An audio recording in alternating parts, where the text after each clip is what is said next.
What's up guys? I hope you are doing well. I am Veer. Welcome to Stellar Family। तो कैसे हो दोस्तों? मैं आशा करता हूँ शानदार तरीके से आप लोग अपनी लाइफ को एंजॉय कर रहे हो, अपनी सेहत, फैमिली और पढ़ाई का ध्यान काफी अच्छे से रख रहे हो। आज है 1 तारीख 1 अक्टूबर, यानी कि एक नया महीना स्टार्ट हो गया है। तो कैसा रहा आप लोगों का लास्ट वाला महीना, उसका अच्छे से आप लोगों को एनालिसिस करना है और नेक्स्ट महीने को आप लोग कैसे यूटिलाइज करना चाहते हैं वो भी आप लोगों को देखना है। देखिए, हर एक इंसान ना हर एक दिन जीता है, आगे बढ़ जाता है, कैलेंडर में डेट चेंज होती है, पिछला दिन भूल जाता है। अगर लाइफ ऐसे ही चलती रही तो जिंदगी पूरी गुजर जाएगी। गुजर क्या जाएगी, फिर एक शब्द याद आता है कि कट जाएगी। अगर जिंदगी काटनी है तो जैसे चल रही है चलने दीजिए, पर लेकिन अगर सुधारनी है तो थोड़ा सा अपने दिनों को देखिए ये जा किस डायरेक्शन में रहे हैं।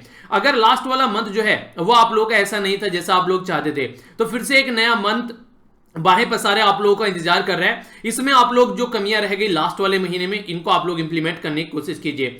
चलिए एक इंटरेस्टिंग क्वेश्चन आप लोगों से पूछता हूं, हालांकि ये साल वो क्वेश्चन पूछने लायक नहीं है।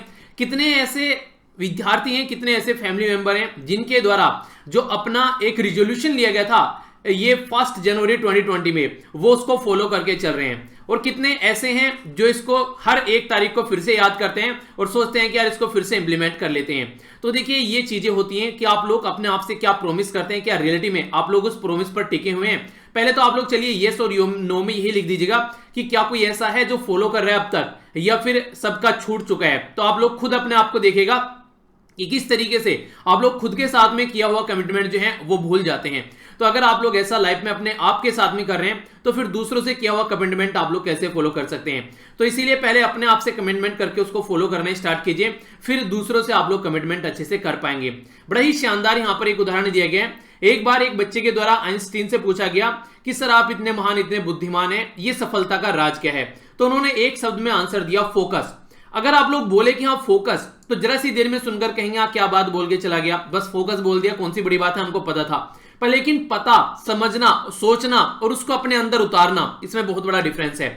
आप लोगों ने बचपन में देखा होगा कि जब आप लोग एक लेंस यूज करते हैं और वो सारी किरणों को इकट्ठा कर एक कागज पर डालता है तो वो उसको जला देता है, पर लेकिन जब उसकी किरणें इधर उधर ऐसे बिखरी रहती हैं तो वो कुछ भी यहां पर आप लोगों का रिजल्ट नहीं निकाल पाता है। तो इसलिए लाइफ में फोकस रहना काफी ज्यादा जरूरी है। अगर आप लोग अपने दिमाग को दुनिया भर की चीजों में डिस्ट्रैक्ट रखेंगे तो कभी भी आप लोग एक जगह फोकस नहीं कर पाएंगे, और अगर एक जगह फोकस नहीं कर पाएंगे तो आप लोग अपने टारगेट को कभी भी अचीव नहीं कर पाएंगे।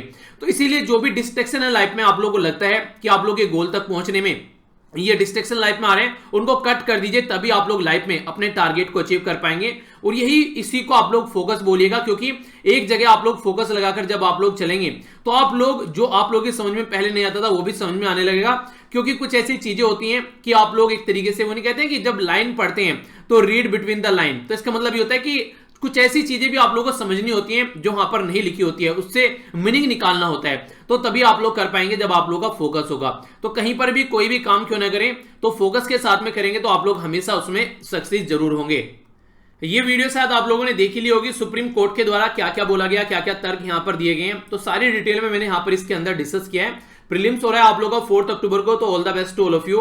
पर दूसरी बात यह भी है कि कुछ नए मुद्दे अभी यहां पर निकल कर आएंगे, तो वो देखते हैं क्या क्या निकल कर आते हैं। सुप्रीम कोर्ट ने सेंट्रल गवर्नमेंट को बोला है, जिसका लास्ट अटेम्प्ट है, उसके साथ में आप लोग क्या कर रहे हैं, जो कोरोना से पॉजिटिव जो मरीज हैं उनके साथ में आप लोग कर रहे हैं, जो एस्पिरेंट भी हैं इनके, जो अपना पेपर नहीं दे पा रहे हैं क्योंकि उनको आइसोलेशन में रखने के लिए बोला गया है। तो कई सारे ऐसे मुद्दे हैं जिनके बारे में देखते हैं क्या रिजल्ट आगे निकल कर आता है। तो बाकी एग्जाम आप लोगों का टाइम पर होगा, जो भी बातें हैं वो सारी यहां पर डिस्कस की गई हैं। आज का जो आप लोगों का मैप बेस्ड क्वेश्चन है यहाँ पर, ये है पो वैली, POVALLEY। तो पो वैली कहां पर ये लोकेटेड है, जाकर इसको मैप में आप लोग निहारिएगा।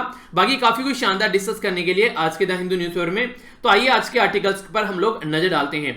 लेक्चर की पीडीएफ या फिर जो भी यहाँ पर एक्स्ट्रा चीजें होती हैं सारी एक जगह इकट्ठी आप लोगों को मिल जाएगी, टेलीग्राम पर जाकर सर्च कर लीजिएगा।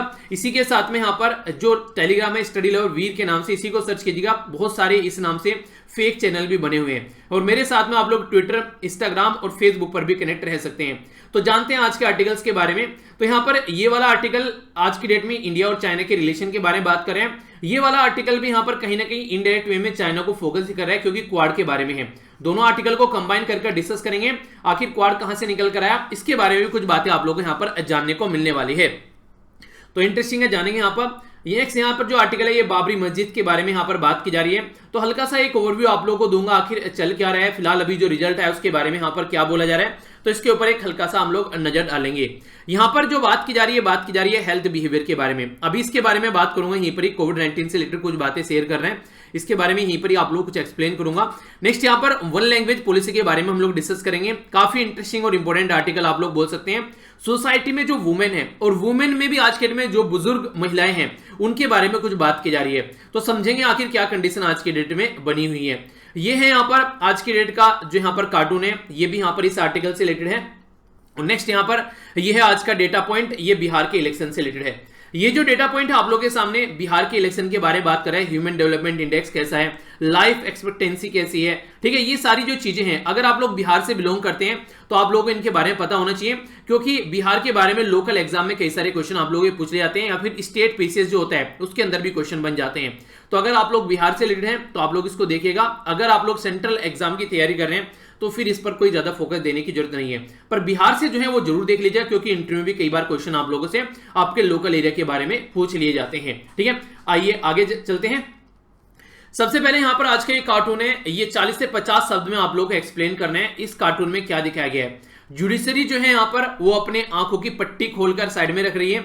यहाँ पर एक आप लोगों को देखने को मिलेगा, और कहीं ना कहीं आप लोग यहाँ पर देखते हैं एक अभी हाथरस वाला केस और दूसरा बाबरी, तो यहाँ पर अभी दो डिवीजन अभी आप लोगों को देखने को मिले हैं। तो यहाँ पर क्या दिखाने की कोशिश इसके अंदर की जा रही है, यानी कि आप लोगों को पता है कि हाथरस में क्या कंडीशन देखने को मिली, एक जो लड़की थी उसका बुरी तरह रेप किया गया और उसके बाद में फिर कंडीशन जो भी है वो सारी आप लोगों ने सुनी होगी।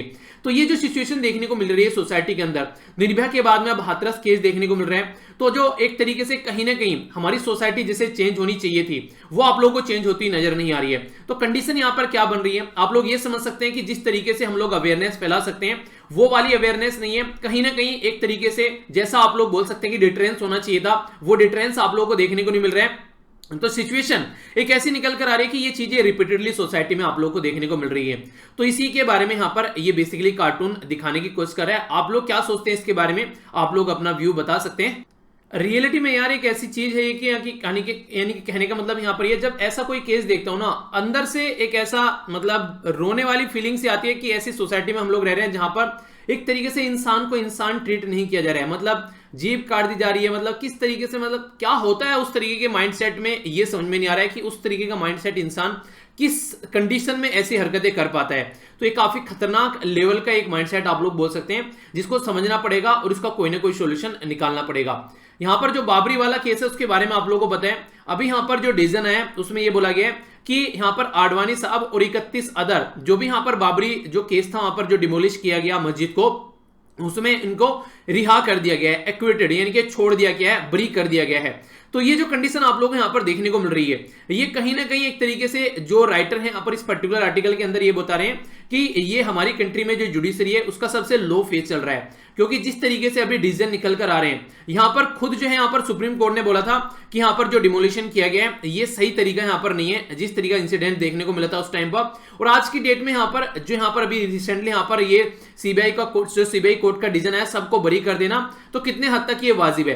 कई सारी जो अपोजिशन है यहाँ पर उनके द्वारा बोला गया कि आज की डेट में अगर देखकर चला जाए तो जो डेमोक्रेसी है वो एक ऐसे हाथों में है कि जिसको प्रॉपर वे में बार बार कुचला जा रहा है। आप लोगों को एक फंडा देखने को मिलेगा आज के डेट में कि कहीं ना कहीं एक टाइम ऐसा होता था कि जो देखिए आप लोग एक पैटर्न समझने की कोशिश कीजिए, अगर आप लोग यूपीएससी की तैयारी कर रहे हैं तो ये चीजें कम से कम आप लोगों को समझनी पड़ेगी, क्योंकि ये चीजें आप लोग समझेंगे तो आप लोग ढंग से एक एडमिनिस्ट्रेशन में अंदर घुसकर काम कर पाएंगे। जब जब गवर्नमेंट ताकतवर होती है तब तब आप लोगों को जुडिशरी जो है वो कमजोर पड़ती नजर आएगी, जब जब गवर्नमेंट जो है वो कमजोर होती है तब तब आप लोगों को जुडिशरी जो है वो ताकतवर ये बनती नजर आएगी। यानी कि एक दूसरे की जो एरिया है उसमें इंटरफेयर करने की कोशिश की जाती है दोनों के द्वारा। इसीलिए सेपरेशन ऑफ पावर का कॉन्सेप्ट आप लोगों को संविधान में देखने को मिलता है, ताकि हर एक जो अपना जो पर्टिकुलर एरिया है, हमारी पर्टिकुलर कंट्री के बारे में अगर बात करूं तो लेजिस्लेटिव, जुडिशरी, एग्जीक्यूटिव, तो अपने अपने एरिया में काम कर सके। तो इसी के बीच में एक बैलेंस बनाना, एक प्रॉपर वे में संविधान को इंप्लीमेंट करने वाली बात होती है। तो यही बातें यहां पर समझाने की कोशिश की गई है कि ये जो इस तरीके की कंडीशन अभी सोसाइटी में देखने को मिल रही है कि जुडिशरी जो है वो ऐसा लग रहा है कि इंडिपेंडेंटली काम कर ही नहीं पा रही है, वरना खुद यहां पर आप लोग बोल सकते हैं, इसको बोला गया है कि यहां पर कोई ऐसा प्लान चीजें नहीं थी, यहां पर प्लान नहीं थी, पूरी रथ यात्रा वहां पर चल रही है, वो सारी चीजें चल रही हैं। यहां पर वो नहीं चल रहा है कि अयोध्या में मंदिर बनेगा या नहीं बनेगा, वो एक डिफरेंट केस है। ये था कि मस्जिद को गिराया गया। अगर मस्जिद को यहां पर गिराया गया, हो सकता है आगे चलकर किसी ऐसे मुस्लिम डोमिनेटेड एरिया में मंदिर गिरा दिया जाए, या फिर किसी और एरिया में फिर से कोई मस्जिद गिरा दी जाए, या फिर कोई और दूसरा जो स्ट्रक्चरल ढांचा है हमारी कंट्री में रिलीजन का उसको गिरा दिया जाए। तो इससे क्या होगा, इससे हमारी सोसाइटी के अंदर एक कहीं ना कहीं ऐसी हरकतें करने की एक जो टेंडेंसी है वो बढ़ती हुई नजर आएगी।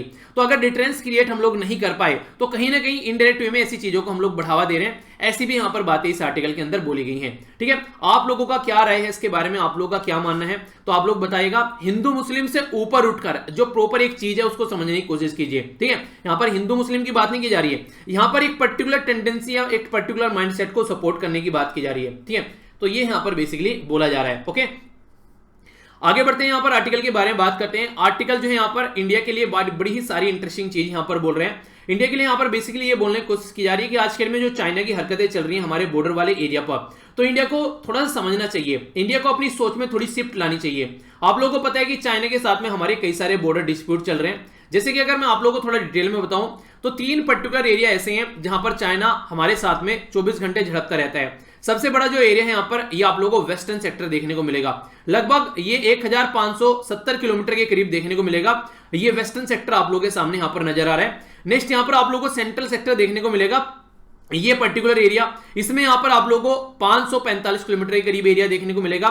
नेक्स्ट आप लोगों के सामने है ईस्टर्न सेक्टर, इसमें यहां पर 1325 किलोमीटर के करीब देखने को मिलेगा अगर भूटान को इसमें से हटा दिया जाए तो पहले तो सबसे बड़ा एरिया कहां पर है, तो ये वेस्टर्न सेक्टर बोला जाता है, दूसरे नंबर पर ईस्टर्न सेक्टर और तीसरे नंबर पर सेंट्रल सेक्टर, जहां पर इंडिया और जो चाइना है एक दूसरे के साथ में झड़प करते हैं। यहां पर अगर आप लोगों से पूछे कोई मैकमोहन लाइन कहां पर है, तो ये आप लोगों को पता ही होगा, ये अरुणाचल प्रदेश वाला जो एरिया है उसको चाइना से डिफरेंशिएट करने का एक काम करती है मैकमोहन लाइन। तो अभी यहां पर ये आर्टिकल में क्या बताने की कोशिश की जा रही है आप लोग उसको समझिएगा।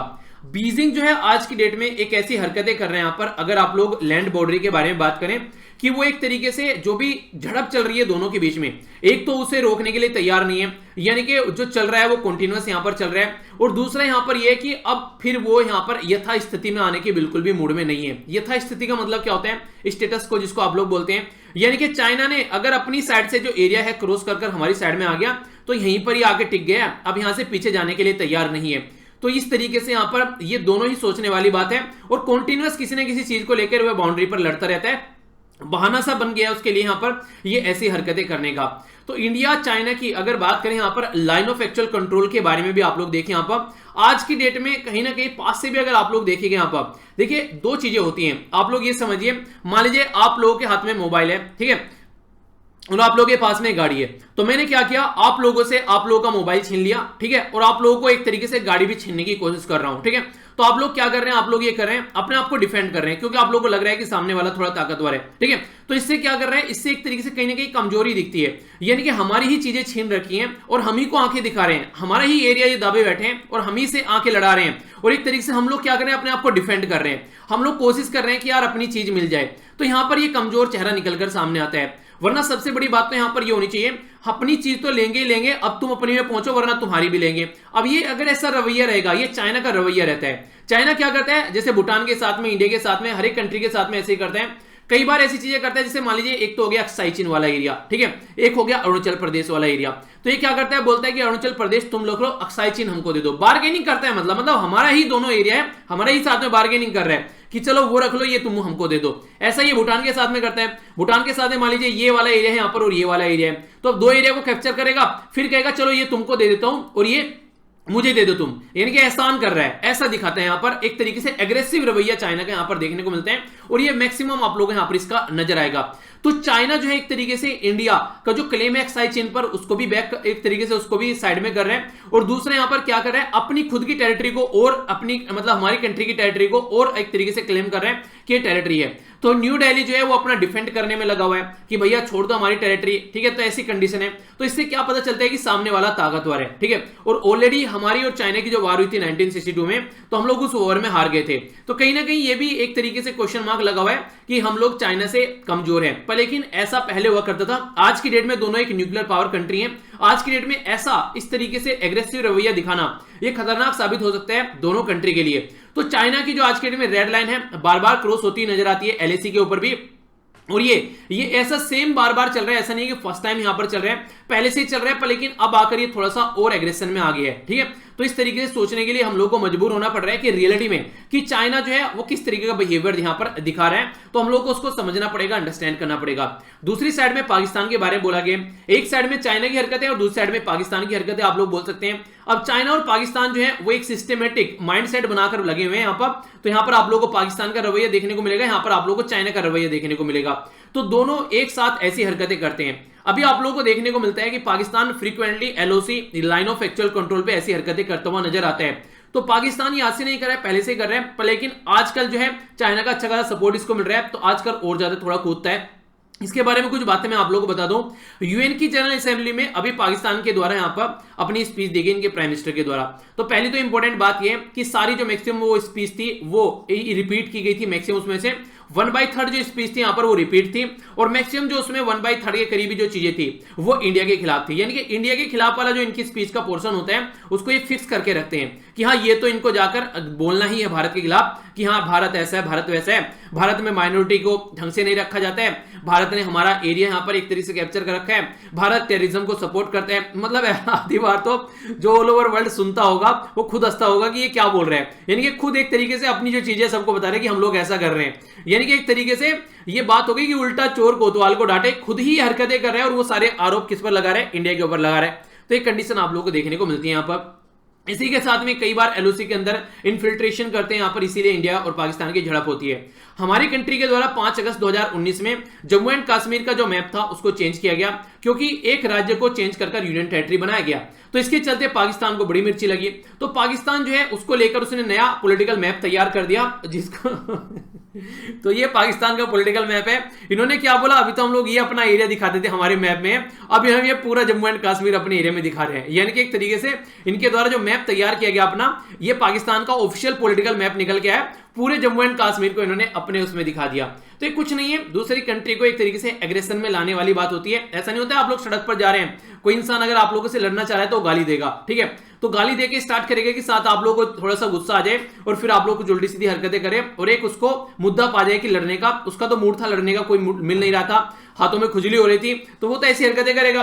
आप लोगों को कैसे बचना है वहां से, तो फालतू में जो भी चीजें बोल रहे हैं निकल लो वहां से, कोई मतलब नहीं है इस तरीके इंसान के साथ में अपना टाइम वेस्ट करने का। जब टाइम आएगा तब दिखाना, अगर हद से ज्यादा पार हो रहा है तो फिर चलो भैया देखते हैं, अब तो मरना या करना जो भी है, फिर तो गांधी जी वाली बात पे आ जाओ, डू और डाई वाली पे, लेकिन जब तक बच सकते हो तब तक इन चीजों से बचो, ठीक है। तो पॉलिटिकल मैप इन्होंने दिखाया, पूरा जम्मू एंड कश्मीर को अपने अंदर ले लिया।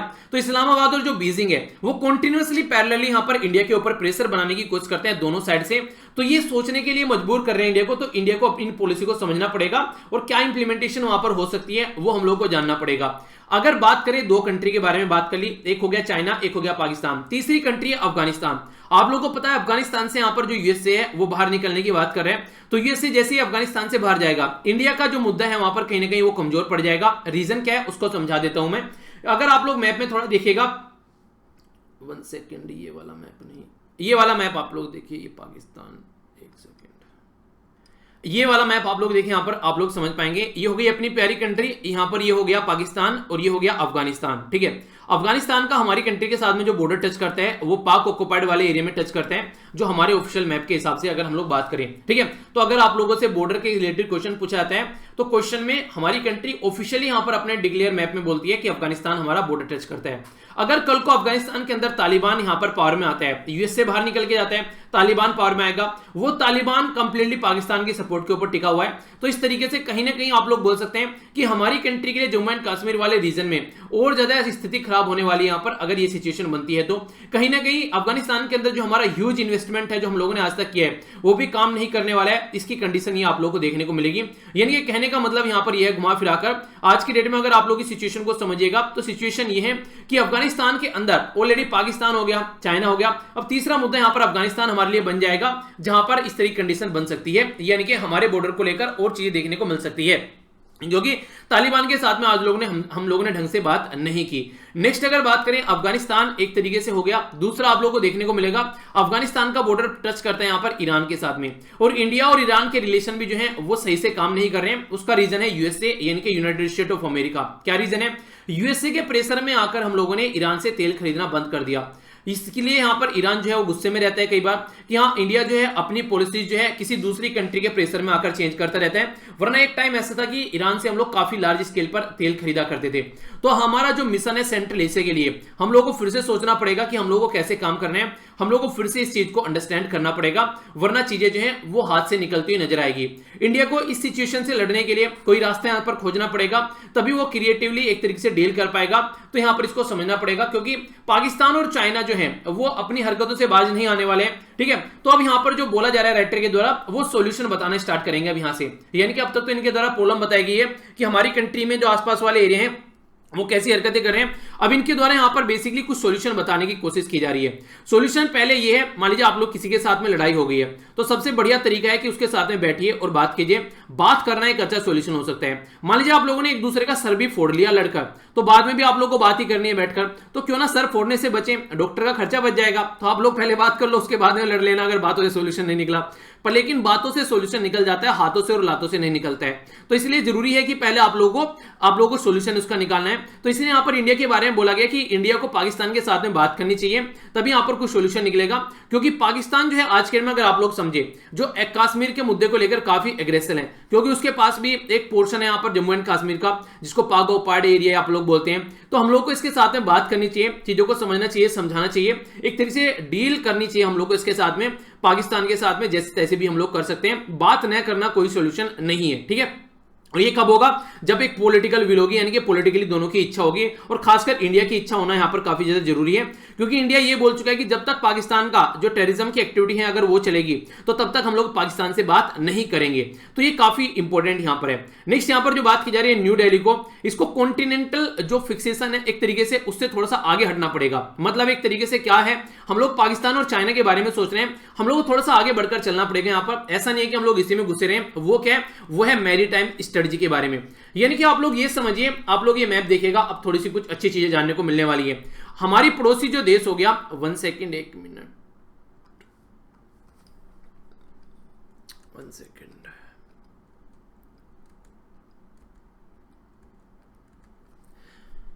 अब आप लोग यहां पर इस मैप को देखिए। हमारा जो पड़ोसी देश हो गया ये फिक्स है बिल्कुल, पाकिस्तान यहां पर हो गया, ठीक है, चाइना यहां पर हो गया, यहां पर नेपाल हो गया, ठीक है, फिर यहां पर आप लोगों को भूटान देखने को मिलेगा, फिर यहां पर चाइना आ जाएगा, और यहां पर आप लोगों को म्यांमार देखने को मिलेगा, अंदर बांग्लादेश हो गया।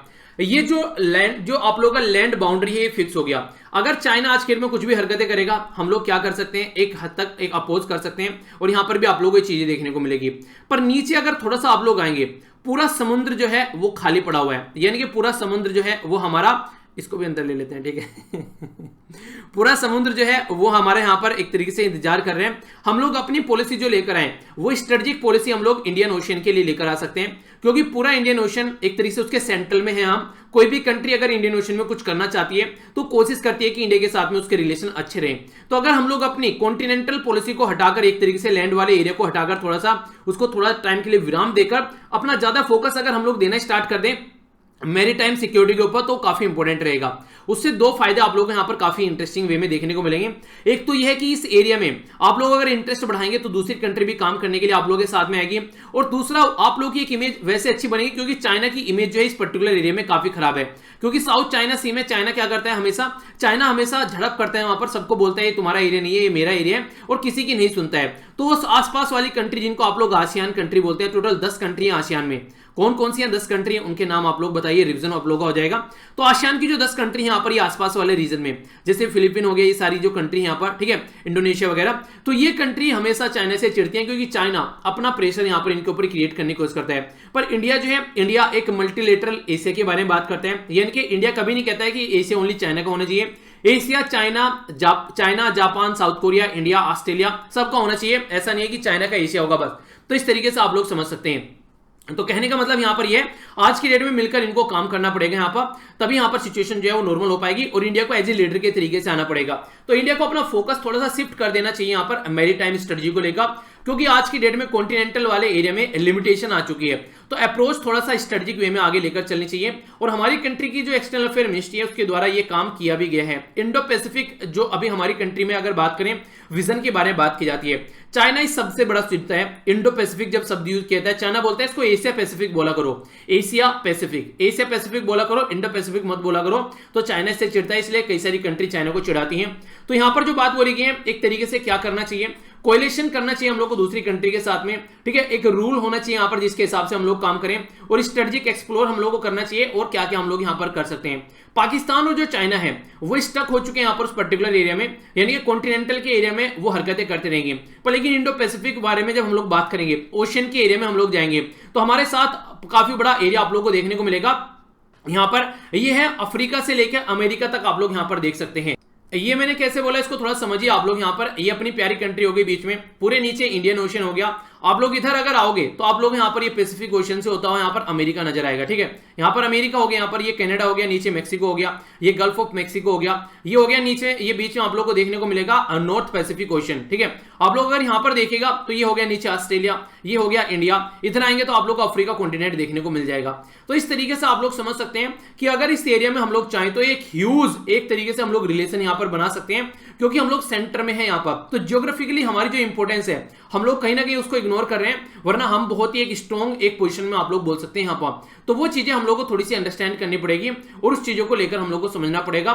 हम लोग इसका फायदा तभी इसका उठा पाएंगे हम लोग। तो इस एरिया में फोकस देने की बात कर रहे हैं। दूसरा यहाँ पर जो कॉन्सेप्ट है यहाँ पर इंडो पैसिफिक, ये काफी इंपॉर्टेंट है और यूरोप और अमेरिका का भी काफी इंटरेस्ट इसमें देखने को मिलते हैं, क्योंकि पाकिस्तान और जो चाइना है वो यहाँ पर उनका आप लोग जो एक्टिविटी यहाँ पर बिल्कुल नेग्लिजिबल देखने को मिलेगी। खासकर इंडिया ओशन के अंदर अगर बात करें, उनका कोई डायरेक्ट कॉन्टैक्ट नहीं है, इधर उधर से घुमा घुमा कर वहां पर पहुंच जाते हैं वो, ठीक है। पाकिस्तान तो हालांकि है थोड़ा बहुत, पर लेकिन इंडिया बिल्कुल सेंटर में है यहाँ पर। तो यहाँ पर इंडिया की एक काफी अच्छी पकड़ है और कई सारी कंट्री जैसे जर्मनी हो गया, फ्रांस आ गया, तो ये कंट्री वो है जो ऑलरेडी यहाँ पर इंडियन ओशन के लिए या इंडो पैसिफिक स्ट्रेटजी अपनी लेकर आ रही है कि कैसे इस एरिया में अपना काम करके चला जा सकता है। क्योंकि चाइना के बिहेवियर के बारे में मैंने आप लोगों को अभी बताया, वो सबके साथ में डरा धमकाकर अपना काम करने की कोशिश करता है, ठीक है। तो इसका बुलिंग बिहेवियर यहाँ पर आप लोगों को देखने को मिलेगा चाइना का साउथ चाइना सी के अंदर में। तो यूरोप और जो अमेरिका की पावर है वो चाइना को टैकल करने की कोशिश करते हैं कि चाइना जो है यहाँ पर यूनिलैटरलिज्म चाहता है एशिया के अंदर में और चाहता है कि बस उसका ही दबदबा यहाँ पर बना रहे।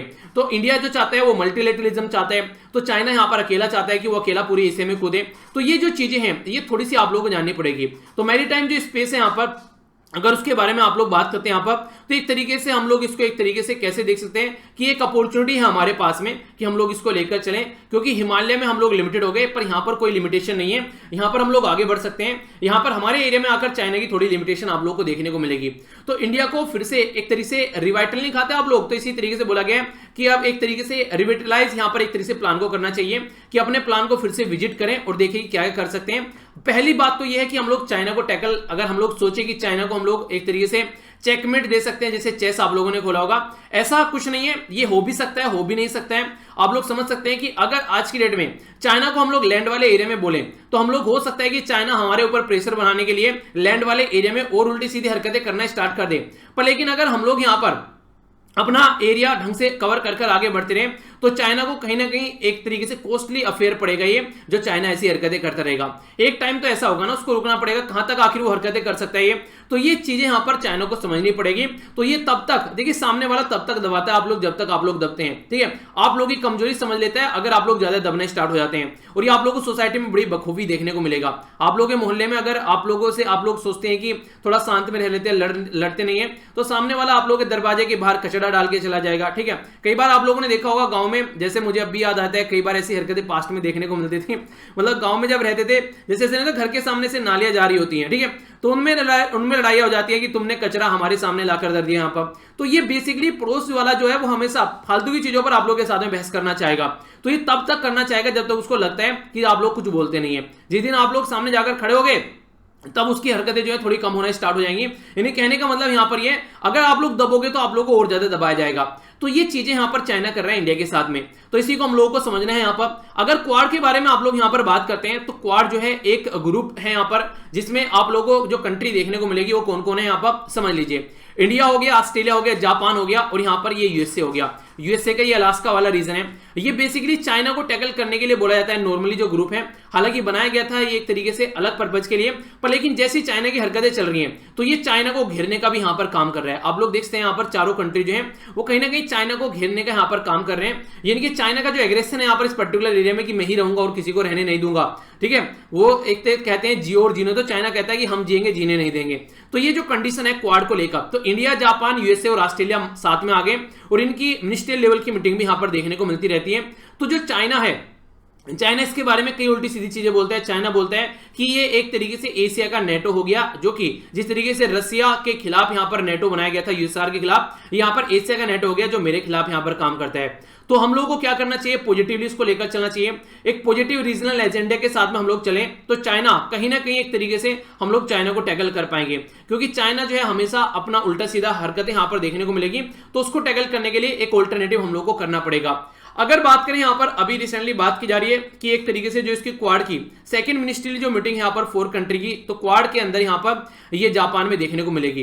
पर लेकिन जो बात यहां पर राइटर बोल रहे हैं वो थोड़ा सा ये बोल रहे हैं कि जिसके द्वारा यहां पर ये स्ट्रेटेजिक चीजें रखी गई थी शिंजो एबे साहब के द्वारा, वो फिलहाल अभी यहां पर नहीं है। यानी कि जिनके द्वारा चीजें स्टार्ट की गई थी वो अभी पावर में नहीं है, जो कि जापान के प्राइम मिनिस्टर थे।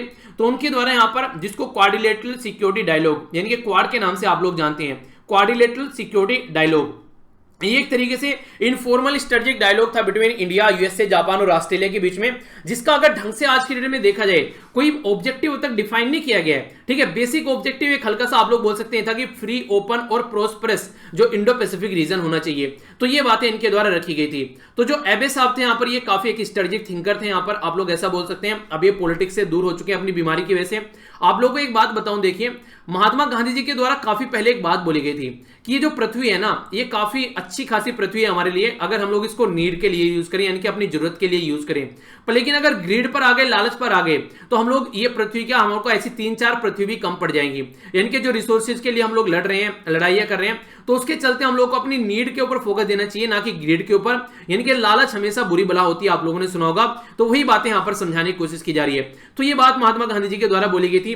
तो इसको बोलते हैं एक ऐसा इंसान जो कि अपने टाइम से थोड़ा आगे बढ़कर सोच लेता है। ऐसी कई सारे यहां पर बातें अलग अलग लोगों के द्वारा बोली गई हैं। तो यहां पर एक टाइम ऐसा भी है कि ये बोला गया था कि आने वाले टाइम में अगर कोई लड़ाई होगी तो वो पानी के ऊपर होगी, वाटर के ऊपर वॉर होगी। ये सिचुएशन आप लोग समझ सकते हैं। बहुत सारी ऐसी कंट्री हैं जो रिवर को लेकर लड़ रही हैं, हमारी कंट्री बहुत सारे ऐसे राज्य हैं जो रिवर को लेकर लड़ रहे हैं। तो ये भी काफी एक सोचने समझने वाली बात है कि थोड़ा सा चीजों को आगे समझकर चलना। आप लोगों को थोड़ा सा एक बात सोचने के लिए मजबूर करूंगा मैं यहाँ पर। 1 अक्टूबर है, अच्छा दिन है, आज एक तरीके से नए महीने की शुरुआत हो रही है। तो आप लोग सोच भी सकते हैं, अगर मैं आज आप लोगों को बोलूं कि नेक्स्ट ईयर तक आप लोग अपने आप को कहां देखना चाहते हैं, या फिर अगले 2 साल में आप लोग कहां देखना चाहते हैं अपने आप को, अगले 5 साल में कहां देखना चाहते हैं, फिर अगले 10 साल में आप लोग कहां देखना चाहते हैं अपने आप को, तो ऐसा कोई प्लान आप लोगों के माइंड में है कि आप लोग आने वाले 10 साल में चाहते हैं कि आप लोगों की पोजीशन ये होनी चाहिए सोसाइटी में? अगर आप लोगों के पास में कोई ऐसा प्लान है तो आप लोग सोसाइटी से बहुत आगे चल रहे हैं, और अगर आप लोगों के साथ में कोई प्लान नहीं है, या तो आप लोग सोसाइटी के साथ में हैं या फिर सोसाइटी से बहुत पीछे हैं। कम से कम आप लोगों के पास में एक मिनिमम प्लान होना चाहिए, एक टारगेट होना चाहिए आप लोगों के सामने कि हाँ, आने वाले टाइम में मैं अपने आप को यहां पर देखना चाहता हूं। और वो कैसे होगा? वो ऐसे होगा जब आप लोगों की प्रेजेंट सिचुएशन है उसको ध्यान में रखते हुए अगर आप लोग चीजों को सोचेंगे, तो आप लोगों के माइंड में हमेशा इस तरीके के प्लान होने चाहिए कि हाँ, इस तरीके से चीजों को लेकर चलना है। बाकी चीजें चेंज होती रहती है अलग अलग टाइम पर, वो एक अलग बात है। तो ये आप लोगों को समझना पड़ेगा। तो जैसे एबे साहब है, इनके द्वारा 2007 में इसको स्टार्ट किया गया था, बहुत पहले। यानी कि इनको लगा था कि आगे आने वाले टाइम में ऐसी किसी चीज की जरूरत यहां पर देखने को मिल सकती है। तो 2007 में इसको स्टार्ट किया गया, पर चाइना के प्रेशर में आकर ऑस्ट्रेलिया ने इसको क्विट कर दिया था। उस टाइम पर ऑस्ट्रेलिया इसको सपोर्ट करने के लिए ढंग से तैयार नहीं था। फिर आगे चलकर यहां पर लगा कि ऑस्ट्रेलिया को कि हाँ सही है, यहां पर इसके साथ मिलना चाहिए। तो यहां पर चाइना जो है इसको बोलता है कि नेटो एक तरीके से नॉर्थ अटलांटिक ट्रीटी ऑर्गेनाइजेशन है, एशियन वर्जन है यहां पर, जो कि चाइना के खिलाफ है। तो चाइना ऑलरेडी ये बातें बोलते हैं। तो अभी सोचने वाली बात यहां पर यह कि क्वाड को हम लोग कैसे यूज कर सकते हैं और किस तरीके से यहां पर इफेक्टिवली हम लोग चाइना को टैकल कर सकते हैं, और खासकर इंडो पैसिफिक रीजन में चाइना का जो एक तरीके से दबदबा है नेगेटिव तरीके से, उसको कैसे रोका जा सकता है। क्योंकि सबके लिए होना चाहिए, यहां पर अकेला चाइना नहीं यहां पर काम करना चाहिए। ठीक है, तो ये 2 आर्टिकल मैंने एक साथ आप लोगों के डिस्कस किए जो कि काफी इंपॉर्टेंट थे। तो इनके बारे में डिटेल में आप लोगों को समझाया। तो आई होप कि आप लोगों के माइंड में अब कोई डाउट इस पर्टिकुलर एरिया से रिलेटेड नहीं होगा। नेक्स्ट जो आर्टिकल है यहाँ पर लैंग्वेज के बारे में यहाँ पर बात कर रहे हैं, इसके बारे में कुछ बेसिक इन्फॉर्मेशन भी मैं आप लोगों को बताऊंगा। तो काफी इंपॉर्टेंट आर्टिकल आप लोग बोल सकते हैं। हमारी कंट्री में आज की डेट में प्लेथोरा ऑफ लैंग्वेज आप लोग को देखने को मिलेगी, यानी कि बहुत सारी लैंग्वेज है हमारी कंट्री में आज की डेट में। आज की डेट में। पर लेकिन हम लोग बार बार घुमा फिराकर एक ही बात बोलते हैं कि हिंदी पर फोकस देकर हम लोग को चलना है, जबकि हिंदी जो है बहुत सारे एरिया ऐसे हैं जो कि हिंदी बोलते भी नहीं है। तो इसको समझाने की कोशिश की गई है राइटर के द्वारा अलग तरीके से। राइटर जो इसको अलग तरीके से बोल रहे हैं, उनके द्वारा बोला गया है कि एक तरीके से जब यहाँ पर डच जो है, जो कॉलोनियल रूल से यहाँ पर इंडिपेंडेंट, जब यहाँ पर बात की जा रही है negotiation independent from the Dutch of colonial Indonesia, यानी कि कहने का मतलब ये इंडोनेशिया जब यहाँ पर एक तरीके से आजाद हुआ डच के कॉलोनियल रूल से, तो वहां पर एक नया वर्जन निकल के आया, ठीक है। यानी कि कहने का मतलब यहाँ पर ये, जब यहाँ पर कई सारी कम्युनिटी हुआ करती थी, इनके द्वारा बोला गया कि कैसे चीजों को लेकर आगे चलना है, यानी कि एक तरीके से कई सारी लैंग्वेज यहाँ पर देखने को मिल रही थी।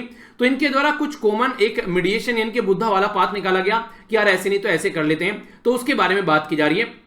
समझते हैं क्या क्या बातें यहां पर की गई। बेसिक क्या फंडा था इसको समझने की कोशिश कीजिएगा। जब मलेशिया जब यहां पर इंडोनेशिया जो है वो डच से यहां पर इंडिपेंडेंस की बात कर रहा था, तो उस टाइम पर इनके यहाँ एक लैंग्वेज लाने की कोशिश की गई जिसको ऑफिशियल लैंग्वेज बोला गया, जिसका नाम रखा गया मलय, ठीक है। इसको रीनेम किया गया यहाँ पर भाषा इंडोनेशिया। तो बेसिकली एक तरीके से आप लोग बोल सकते हैं, अगर यहाँ पर इनके द्वारा जब देश आजाद हो रहा था तो इनके द्वारा ये बोला गया कि यार बहुत सारी लैंग्वेज है हमारी कंट्री में, ठीक है।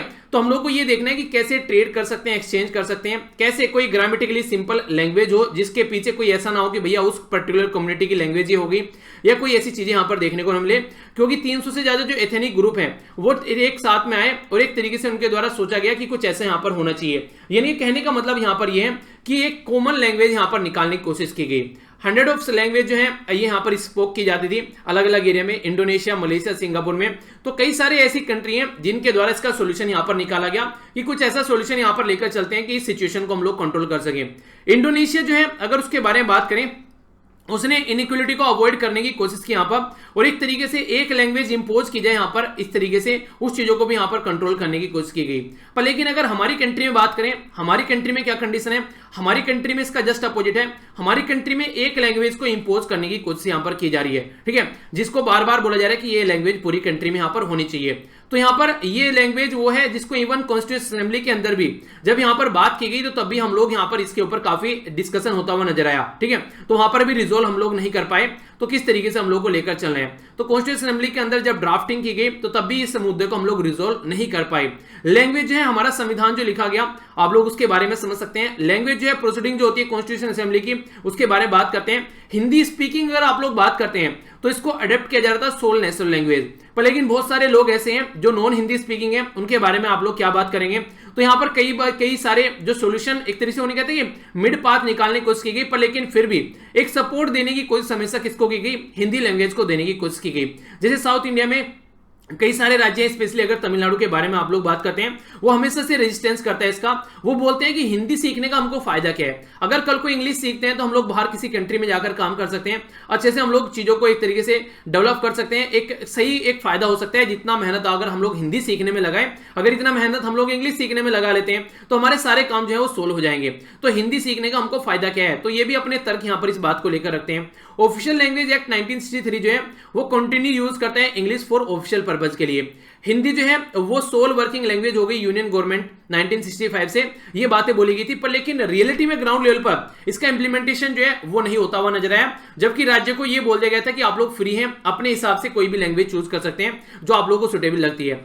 फिर भी देखिए चीजें जो है हिंदी को लेकर इंप्लीमेंट नहीं की गई, पर लेकिन फिर भी हिंदी जो है वो काफी अच्छे लेवल पर बढ़ती हुई नजर आ रही है। उसका रीजन क्या है, आज के डेट में आप लोगों ने देखा होगा, अगर आप लोग दिल्ली में रहते हैं तो बहुत सारे बच्चे जो है साउथ इंडिया के वो नॉर्थ इंडिया में पढ़ने के लिए आते हैं, और बहुत सारे लोग जो है आज के डेट में अपना व्यापार करने के लिए भी जाते हैं साउथ इंडिया में, या फिर साउथ इंडिया से नॉर्थ इंडिया में आते हैं। तो वहां पर भी अभी मैं भी जैसे लेक्चर बनाता हूं तो कई सारे बच्चे ऐसे हैं साउथ इंडिया के जो यहां पर हिंदी बोल नहीं पाते हैं, पर लेकिन वो लैंग्वेज सुनते हैं, वो समझ पाते हैं चीजों को कि मैं क्या बोल रहा हूं।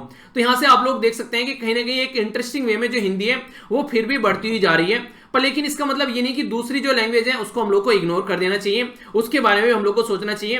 क्योंकि एक तरीके से अगर लैंग्वेज हम लोग बोलना बंद कर देते हैं, लैंग्वेज को हम लोग प्रेफरेंस देना बंद कर देते हैं, तो वो लैंग्वेज जो है वो विलुप्त होती चली जाएगी। और लैंग्वेज जो है वो एक तरीके से वे ऑफ लाइफ दिखाती है, आप लोग कहां से निकल कर आते हैं, कैसी लैंग्वेज बोलते हैं, एक पर्टिकुलर अटैचमेंट वहां पर उसका होता है, कल्चर आप लोगों की लैंग्वेज दिखाती है। अकॉर्डिंग टू सेंसस के हिसाब से हम लोग बात करें तो 30 लैंग्वेज कम से कम ऐसे हैं हमारी कंट्री में जो 1 मिलियन से ज्यादा लोगों के द्वारा बोली जाती है, यानी कि 10 लाख से ज्यादा लोगों के द्वारा बोली जाती है। हमारा संविधान यहां पर 22 लैंग्वेज के बारे में बात करते हैं 8th शेड्यूल के अंदर, जिसके बारे में आप लोगों को बता देता हूं एक बार थोड़ा सा। ये हालांकि मैंने टेलीग्राम पर भी शेयर कर दिया था, ठीक है। तो यहां पर बात की जा रही है 8th शेड्यूल के बारे में। तो 8वां जो शेड्यूल है यहां पर अगर इसके बारे में आप लोग बात करते हैं तो यहां पर 8वें शेड्यूल के अंदर यहां पर आर्टिकल 343 से लेकर 351 तक ऑफिशियल लैंग्वेज के बारे में बात करता है। तो 22 ऑफिशियल लैंग्वेज आप लोगों को देखने को मिलती हैं। ये 22 ऑफिशियल लैंग्वेज आप लोगों के सामने है। असमीज, बंगाली, गुजराती, हिंदी, कन्नड़, कश्मीरी, कोंकणी, मलयालम, मणिपुरी, मराठी, नेपाली, उड़िया, पंजाबी, संस्कृत, सिंधी, तमिल, तेलुगु, उर्दू, बोडो, संथाली, मैथिली और डोगरी, ठीक है। अगर बात करें 14 लैंग्वेज थी स्टार्टिंग में हमारे संविधान में, आज के डेट में 22 हो गई हैं। तो ये जो 22 हुई हैं यहां पर 3 कॉन्स्टिट्यूशन अमेंडमेंट किए गए हैं। एक किया गया सिंधी लैंग्वेज ऐड की गई यहां पर, ये 1967 में 21वां संविधान संशोधन करके। कोंकणी, मणिपुरी और नेपाली ऐड की गई यहां पर 71वां संविधान संशोधन करके 1992 में। और डोगरी यहां पर बोडो, डोगरी, मैथिली और संथाली ऐड की गई 92nd कॉन्स्टिट्यूशन अमेंडमेंट के साथ में 2003 में। तो ये इंपॉर्टेंट अमेंडमेंट हमारे संविधान में किए गए जब ये लैंग्वेज ऐड की गई। यानी टोटल मिलाकर 22 लैंग्वेज है हमारे संविधान में, फिर भी हम लोग एक लैंग्वेज पर इतना फोकस क्यों देते हैं, ये समझ में नहीं आ रहा है। राइटर बोल रहे हैं कि क्यों आखिर ऐसा किया जा रहा है हमारी कंट्री में। राइटर यहां पर ये बोल रहे हैं इवन और जो है यहां पर और भी लैंग्वेज यहां पर ऐड करनी चाहिए, जैसे कई सारी लैंग्वेज आप लोगों को देखने को मिल रही है। तो यहां पर तुलु जो है आप लोग उसको भी ऐड कर सकते हैं। 1.8 मिलियन के करीब लोग यहां पर बोलते हैं। और पुराने टाइम में इंस्क्रिप्शन भी आप लोग यहां पर इस लैंग्वेज में देखने को मिलती है 14th और 15th सेंचुरी के टाइम में। तो तुलु लैंग्वेज को आप लोग यहां पर इंक्लूड कर सकते हैं। एग्जाम में क्वेश्चन आप लोगों का बन सकता है इसके बारे में, इसलिए इसके ऊपर कंप्लीट एक वीडियो मैंने बना रखी है। तुलु लैंग्वेज को 8th शेड्यूल में इंक्लूड करने की बात चल रही थी, तो आप लोगों के लिए इंपॉर्टेंट है, यहां पर इसको जाकर आप लोग देख लीजिएगा। अगर कोई भी कंफ्यूजन है तो तुलु लैंग्वेज बाय वीर आप लोग सर्च कर लीजिएगा, या फिर इस वीडियो के नीचे भी उसका लिंक प्रोवाइड करा दूंगा। तो इस लैंग्वेज के बारे में कई सारी इंफॉर्मेशन आप लोग को जानने को मिल जाएगी। टेलीग्राम पर ऑलरेडी मैंने ये वीडियो शेयर कर दी है, तो इसको आप लोग देख लीजिएगा। तो बेसिकली यहां पर ये बोला जा रहा है कि और भी कई सारी लैंग्वेज है जिनको हम लोग आगे लेकर चल सकते हैं, जिसको हम लोग आगे लेकर बढ़ा सकते हैं। तो इस तरीके से बोला जा रहा है कि अगर बात करें, अगर आप लोग उसको किसी पर्टिकुलर लैंग्वेज को नहीं पढ़ा रहे हैं, डेली इंटरेक्शन में आप लोग उस लैंग्वेज को नहीं ला रहे हैं, तो इनडायरेक्ट वे में वो लैंग्वेज है जो वो यहां से खत्म हो जाएंगे, ठीक है, क्योंकि उससे कुछ भी कनेक्शन देखने को नहीं मिलेगा। तो इस तरीके से प्रोटेक्ट और प्रमोट करनी चाहिए, पर लेकिन हम लोग इसके अपोजिट में चल रहे हैं। इंडेंजर्ड और इंडिजिनस जो लैंग्वेज है वो फ्यूचर आने वाली जनरेशन समझ ही नहीं पाएगी। कोई ऐसी लैंग्वेज भी हमारी कंट्री में हुआ करती थी, तो किस तरीके से आप लोग उसको लेकर चल रहे हो। तो इस तरीके से आप लोग पर्टिकुलर लैंग्वेज पर फोकस देकर मत चलो। आप लोग ऐसे करो ना कि कई सारी लैंग्वेज बच्चों को सिखाओ, बच्चों का इंटरेस्ट लेकर आओ। जैसे पहले कई सारे लीडर थे वो अलग अलग लैंग्वेज बोल लेते थे, तो लैंग्वेज जो है आप लोगों को सपोर्ट करनी चाहिए। और आप लोग क्या कर रहे हैं, लैंग्वेज के अपोजिट में चल रहे हैं, लैंग्वेज को आप लोग यहां पर मार रहे हैं, खत्म कर रहे हैं। तो ये कितने हद तक सही है, तो इसके बारे में सोचने के लिए मजबूर कर रहे हैं यहां पर राइटर। आप लोगों का क्या मानना है, क्या राय है इसके बारे में, आप लोग अपने विचार यहां पर रख सकते हैं। तो ये था टोटल आज का डिस्कशन। एक आर्टिकल बच गया आप लोगों का, ये वुमेन के बारे में है यहाँ पर। इस आर्टिकल को मैं संडे में डिस्कस करूंगा या फिर सैटरडे में, ठीक है। पीपीटी बनी हुई थी पर लेकिन थोड़ा सा डिटेल में डिस्कस करना था, लगभग 20 मिनट के करीब हो जाएगा उस आर्टिकल को पूरा। तो यहाँ पर ये 1 घंटे से ऊपर वीडियो चली जाएगी फिर, ठीक है। तो यहाँ पर उसको संडे सैटरडे में डिस्कस कर लेंगे हम लोग जब कम आर्टिकल आएंगे, ओके। तो कारा सी के बारे में मैंने आप लोगों से पूछा था। कारा सी जो है यहाँ पर ये आर्टिक ओशन बोला जा रहा है। Kara Sea is a part of Arctic Ocean, ठीक है, नॉर्थ ऑफ साइबेरिया। दूसरा बोला गया सेपरेट करते हैं यहाँ पर ये बेरेंट सी, ठीक है, जो यहाँ पर आप लोगों को कारा स्टेट के द्वारा यहाँ पर वेस्ट साइड में कनेक्ट करता है, ठीक है, उस सेपरेट करता है। तो कौन सी स्टेटमेंट सही है, फर्स्ट सेकंड दोनों या फिर कोई सी भी नहीं, ए बी सी सही आंसर क्या है ये आप लोगों को बताना है। तो सही आंसर यहाँ पर सी, यानी कि सारी की सारी स्टेटमेंट यहाँ पर सही है। तो एरिया जो है यहाँ पर ये इसका आप लोगों को ये 9,26,000 स्क्वायर जो किलोमीटर है देखने को मिलेगा। जो डेप्थ है इसकी यानी कि गहराई है ये 131 मीटर के करीब देखने को मिलेगी। और ये एक तरीके से आप लोग बोल सकते हैं, इसका एक बार आप लोग देखिए, ये फ्रोजन सी आप लोगों को देखने को मिल सकता है कई बार यहां पर आप लोग देखिए, क्योंकि ये आर्टिक वाले रीजन में है। यहां पर ये आर्टिक ओशन हो गया, तो इसका पार्ट आप लोग यहां पर ये देखने को मिलेगा। यहां पर रसिया हो गया, ठीक है। तो इस तरीके से यहां पर इस पर्टिकुलर रीजन के बारे में आप लोग याद रख सकते हैं। यहां पर बेरेंट सी हो गया, ठीक है, इसके साथ में कनेक्ट होता हुआ। तो लोकेशन याद रखिएगा, जैसे कारा स्टेट के बारे में बात की, तो कारा स्टेट जो है यहां पर ये कारा सी और बेरेंट सी को यहां पर कनेक्ट करने का काम करता है। तो ऐसे क्वेश्चन बड़ी फ्रीक्वेंटली एग्जाम में आप लोगों से पूछे जाते हैं। तो इसलिए मैप जो है मैं आप लोगों को फ्रीक्वेंटली दिखाता रहता हूं। इसका बेसिक पर्पज यही होता है ताकि आप लोग इसको लंबे समय तक याद रख सकें, ठीक है। एक यहां पर रिवर का नाम दे रखा है, इसको यहां पर बोला गया है, ये है यहां पर येनसी रिवर, ठीक है, YENESEY। तो ये जो रिवर आप लोग यहां पर देखते हैं एग्जैक्ट, तो यहां पर ये कारा सी से कनेक्टेड आप लोग यहां पर इसको देखते हैं, ठीक है। ओब रिवर यहां पर आप लोग देखते हैं, ये एक रिवर होगी। तो कई सारी ऐसी चीजें पूछ ली जाती हैं। यहां पर आप लोग देखते हैं, यहां पर ये यहां पर लेफ्टिव सी हो गया, ओके। तो ये है पर्टिकुलर एरिया जिसके बारे में आप लोगों से डिस्कस करना था। तो ये था टोटल आज का डिस्कशन। एग्जाम की प्रिपरेशन अच्छे से करते रहिए। जितना ज्यादा आप लोग अच्छे से अपना डेडिकेशन के साथ में एग्जाम देंगे तो उसी तरीके से आप लोग अपने आप को एक सही जोन में पाएंगे। तो इसीलिए अच्छे से चीजों को एंजॉय कीजिए और हर एक नया मंथ जो होता है उसको अच्छे से आप लोग को एंजॉय करना है। तो यहां से जाकर जो पीडीएफ डाउनलोड कर लीजिएगा। मिलता हूं नेक्स्ट लेक्चर में। बड़ों को नमस्ते, छोटों को प्यार, छोटी सी लाइफ एंजॉय करा। तब तक के लिए जय हिंद।